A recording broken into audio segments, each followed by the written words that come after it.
हाय सगळ्यांना दंडवत प्रणाम. आमची सकाळची सुरुवात अशी काहीशी छान झालेली होती. सकाळची माझी बऱ्यापैकी कामं आवरली होती आणि सर्वज्ञ उठल्यानंतर हे बघा रात्रीचे पहिलं पाणी घेतलेलं असताना ग्लासमध्ये तर ती उरलेलं पाणी होतं. तर ती झाडांना ओतून येत होती. म्हणजे मला सांगून जात होती की आई मी ते पाणी झाडांना ओतून येते म्हणून. तर छान असं पिल्लू माझं झाडांना पाणी घालून येते. कुठे ओतून आली काय माहीत. हां, ओतलं झाडालाच ओतलं. छान अशा खूप खूप काही गोष्टींमध्ये ती शहाण्यासारखी वागते. पाणी ओतून आली आणि ग्लास माझ्याकडे देते. नंतर छान असं मस्त तिचे तिचे खेळ चालू होता सकाळी, कारण थंडी इतकी वाजते आणि मस्त आमच्या बाल्कनीमध्ये ऊन येतं, तर तिथं तिचा खेळ चालू होता.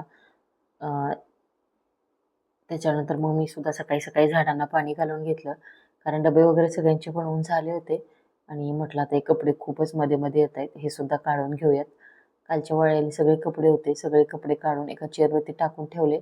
म्हटलं नंतर बाकीची कामं आवरली, सगळे ऑफिसला वगैरे गेले की मग मी घड्या करून ठेवेन. वारं तर सकाळी सकाळी इतकं सुटतं आणि इतकं थंड वारं असतं ना, की दरवाजे वगैरे इतके धाड धाड आपटत असतात, त्यामुळे सगळं बंद करून ठेवावं लागतं. तर मी झाडांना पाणी वगैरे घालून घेतलं. झाडांना पाणी तसं सकाळी आणि संध्याकाळी आता दोनदा घालावं लागतंय. थंडी आहे पण ऊन सुद्धा तितकंच पडतंय. आणि ही जी झाडं आहेत ना, यांना अगदी सकाळी दिवस उगवल्यापासून दिवस मावळेपर्यंत ऊन असतं. त्याच्यामुळे दिवसभर फक्त ऊन आणि ऊनच लागतं, त्यामुळे पाणी 2 वेळा घालावं लागतं.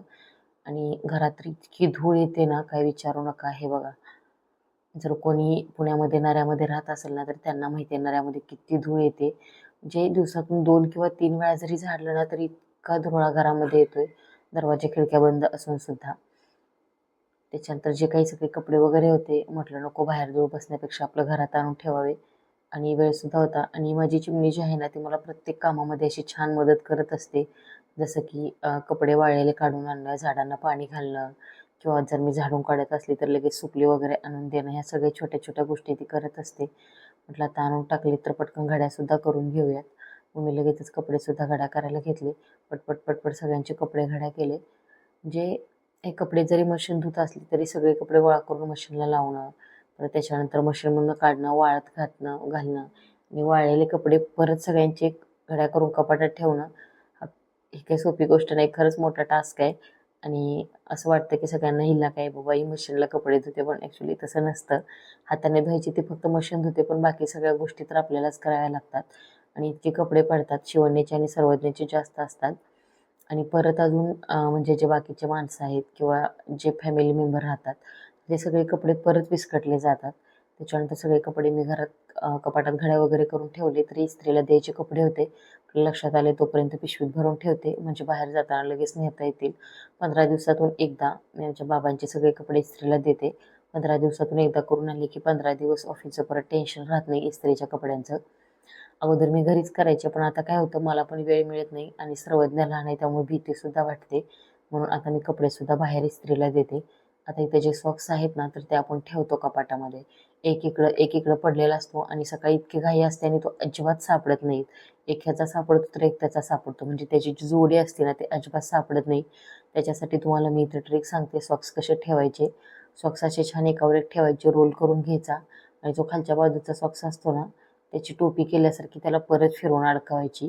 म्हणजे सॉक्स छान राहतात, कमी जागेमध्ये जास्त सॉक्स बसतात आणि एकीकडे असं पडत नाही, म्हणजे हरवत सुद्धा नाही आहेत.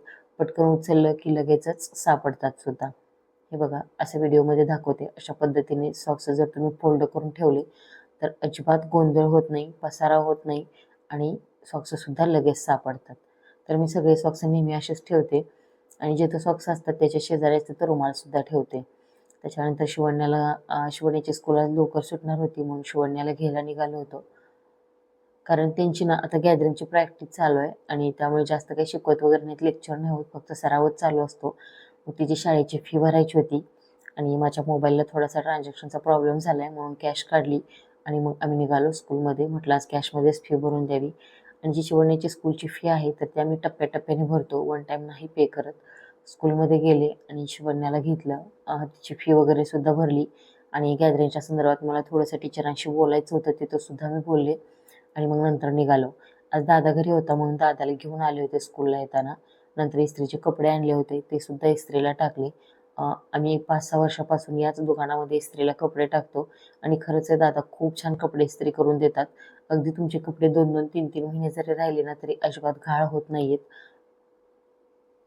नंतर कपडे इस्त्रीला टाकले आणि त्यांना सांगितलं सुद्धा की उद्या संध्याकाळी द्या, आमच्याकडे कपडे नाहीयेत जास्त म्हणजे संपलेत म्हणून. तर ते दादा बोलले हो उद्या संध्याकाळी घेऊन जा. आणि मग ही जी समोर बिल्डिंग दिसते ना इथं अगोदर आम्ही रेंटनी राहायचो. म्हणजे एक 3-4 वर्ष राहिलो असेल आम्ही तिथे. आणि आताच आम्ही इकडं एक मे महिन्यापासून नवीन घरामध्ये शिफ्ट झालोय. घरी आले. घरी आल्यानंतर दादाचा शनिवार होता म्हणून त्याच्यासाठी स्वयंपाक करायला घेतला. आता तो भगर किंवा शाबू असं खात नाहीये. त्याला बटाट्याची आमटी किंवा उपवासाची भाकरी असं काहीतरी लागतं. आणि नेमक्याच घरातले जे बटाटे आहेत ना ते संपले होते. मागवलेले आम्ही रात्री ऑनलाईन पण त्याचा आउट ऑफ स्टॉक असल्यामुळे काही ते आले नाहीयेत. म्हटलं ठीक आहे आपण शेंगदाण्यावरच काम भागवून देऊया. म्हणून खूप शेंगदाणे घेतले मी भाजून आणि त्याच्यामध्ये हिरवी मिरची घालून छान असं मिक्सरला वाटण करून घेतलं. तेलामध्ये थोडं जिरं टाकलं आणि हे वाटण छान परतून घेतलं. आणि मग त्याच्यामध्ये जसं जेवढं लागेल तेवढं पाणी ओतून घेतलं. आणि छान एकदम मस्त शेंगदाण्याची आमटी सुद्धा तयार होते बरं का. पण हिरवी मिरची भाजलेली नव्हती त्याच्यामुळे शेंगदाणे छान भाजून घेतले. म्हणजे ही तेलामध्ये वाटण छान परतून घेतलं म्हणजे ठसका वगैरे अजिबात लागणार नाही म्हणून. आणि मस्त अशी भाजी तयार झाली. चवीपुरतं मीठ टाकलं तर तुम्ही याच्यामध्ये चिंच आणि गूळ सुद्धा वापरू शकता. त्याच्याने सुद्धा खूप छान भाजी तयार होते. त्याच्यामध्ये मीठ वगैरे टाकून घेतलं. जर तुमच्याकडे कोथिंबीर वगैरे आवडत असेल ते सुद्धा तुम्ही टाकू शकता. पण आमच्याकडे नाही कोणी उपवासाला कोथिंबीर खात म्हणून मी नाही टाकत. आणि आता ही भाजी उचलून दुसऱ्या गॅसवरती ठेवली. म्हटलं भाजी जरा वेळ शिजून द्यावी तोपर्यंत आपण इकडे उपवासाची भाकरीसुद्धा करून घेऊयात. आणि छान मस्त अशी उपवासाची भाकरी मी करून घेतली. हे जे पीठ आहे ना तर ते गावाकडून जळून आणले आणि याच्यामध्ये जे साबुदाणा आहे ना तो थोडासा जास्त झाला आहे. त्याच्यामुळे भाकरी थापताना म्हणजे व्यवस्थित येत नाही आहे, चिरल्या जात आहेत. नाहीतर माझ्याकडून शक्यतो अशा भाकरी होत नाहीत. खूप छान भाकरी बनवता येतात मला. पण या पिठामध्ये काहीतरी फॉल्ट झाला आहे, माहीत नाही काय झालं आहे. आणि भाकरी पण पाहिजे तशी होत नाही आहे. म्हणजे खूपच अशी चिकट लबरासारखी होते. मला वाटतं की याच्यामध्ये शाबूत जास्त झाला असावा. मी लगेच भाकरी भाजत होती तसं गरम यात सगळ्यांना जेवायला सुद्धा दिलं. आणि शिवण्या सर्वज्ञसुद्धा त्यांच्यासोबत जेवायला बसल्या होत्या. आणि याच्या भाकरी आहेत ना त्या भाजण्यासाठी सुद्धा खरंच खूप वेळ लागतोय. कळत नाही आहे मला असं का होतंय ते. मी जेव्हा दसमीचे पीठ बनवते ना तेव्हा 1 किलो भगर आणि त्याच्यामध्ये पाव किलो साबुदाणा घालते. खरंच खूप छान भाकरी होतात.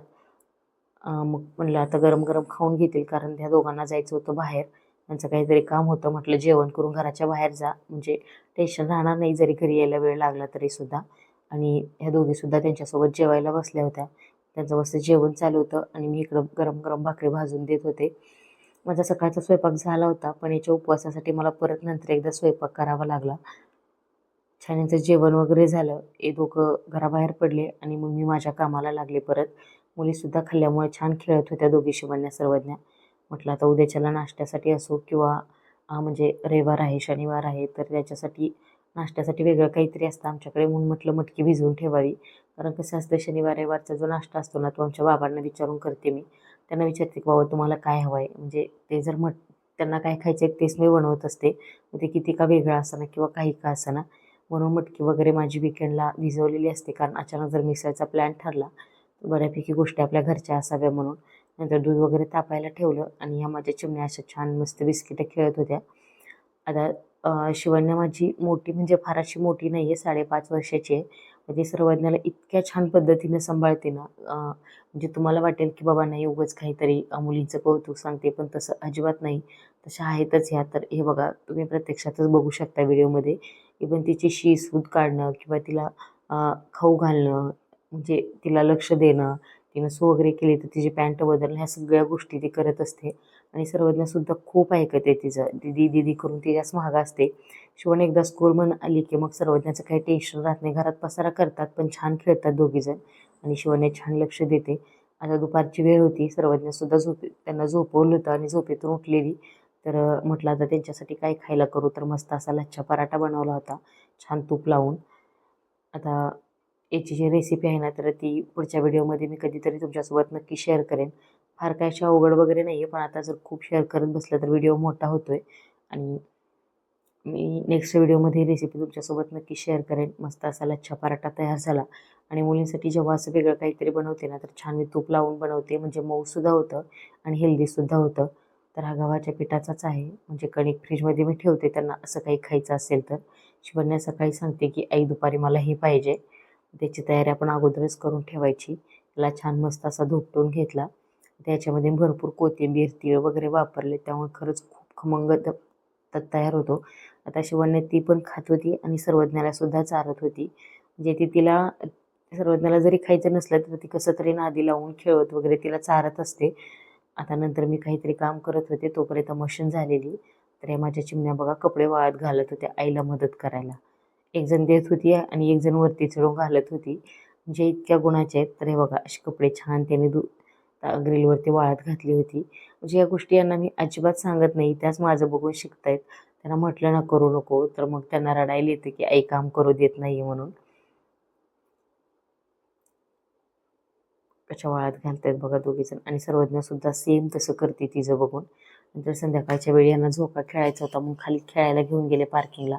तिथं खूप मुलं असतात खेळायला, त्यामुळे संध्याकाळच्या वेळी पण मच्छर इतके चावतात ना, त्यामुळे खाली पण न्यायला नको वाटतं आणि थंडीसुद्धा खूप वाजते.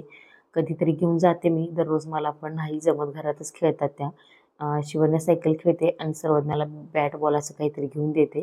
तिकडं समोर एक आमच्या सोसायटीमधला छोटासा दादा होता, सर्वज्ञ एवढाच आहे तो. त्याच्याबरोबर तिला खेळायचं होतं. नंतर घरी आले, स्वयंपाक वगैरे केला आणि आज होता आमच्या दादाचा बड्डे. मग बड्डे सेलिब्रेशन केला. जेवण वगैरे केल्यानंतर मग आम्ही बड्डे सेलिब्रेशन करतो. म्हणजे कसं निवांत असतं आणि जेवणाला सुद्धा उशीर होत नाही म्हणून. जेवायला काय असं फार वेगळं नव्हतं, साधाच मेनू बनवला होता मी. आणि हे 1, 2, 3 आहेत ना, तर ते माझे भाचे आहेत आणि तिघं पण जॉबला आहेत पुण्यामध्ये.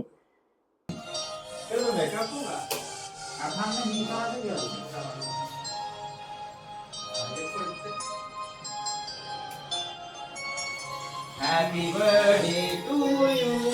Happy birthday to you. Happy birthday to you. Happy birthday, happy birthday, happy birthday to you. Happy birthday to you. Happy birthday to you. Happy birthday, happy birthday, happy birthday to you. Happy birthday to you. Happy birthday to you. नंतर अशी सगळ्यांची मस्ती चालली होती. सगळ्यांनी दादाला cake वगैरे सुद्धा भरवला होता आणि कसं होतं घरामध्ये सगळं फर्निचर आहे किंवा म्हणजे त्यामुळे कुठे डेकोरेशन वगैरे अजिबात करता येत नाही. मोठ्यांचा बड्डे असेल तर कोणी डेकोरेशन पण नाही करत, फक्त केकच कट करतो आम्ही आणि मग छान जेवण वगैरे बनवतो घरी. पण आज साधाच मेनू होता.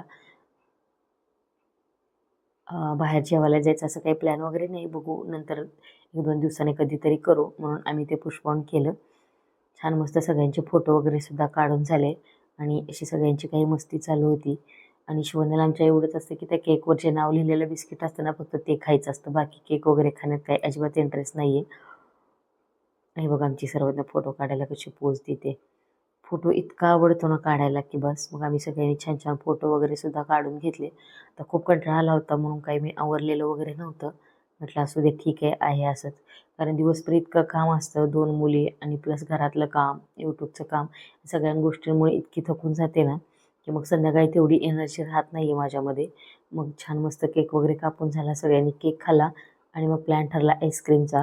तर आठवड्यातून कमीत कमी 2 वेळा तरी आम्ही अशी आईस्क्रीम खातो. आमच्या इथं नऱ्यामध्ये ना खूप छान कुल्फी मिळते आणि तो कुल्फीवाले दादाच नाही, ते रात्री 12-1 वाजेपर्यंत असतात.